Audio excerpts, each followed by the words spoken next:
Attachment styles. I have so many different thoughts and so many different things that I can say that I'm not sure where to begin.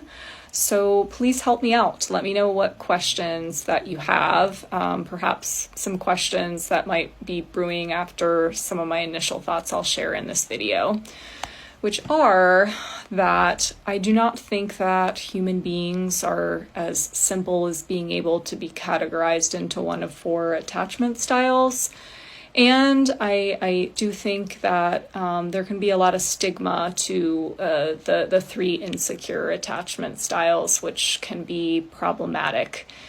And related to that, what I'd like you to consider is that there isn't necessarily a right or wrong attachment. And when you're getting to know someone, if you get a hunch about them leaning more towards an anxious or preoccupied attachment style, or they seem more dismissing or avoidant, to kind of notice some of the judgments that you hold to that, and whether that perhaps might hold you back from having a more comprehensive understanding and compassionate understanding of a person.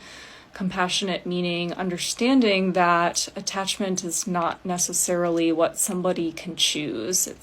It's usually passed on from their primary attachment figure, which for most of us is our mother, but there can be other important caregivers in the process. And of course, it influences our attachment to romantic partners as we get older. So it's very, very telling of how we relate to other people as well as our model of ourselves.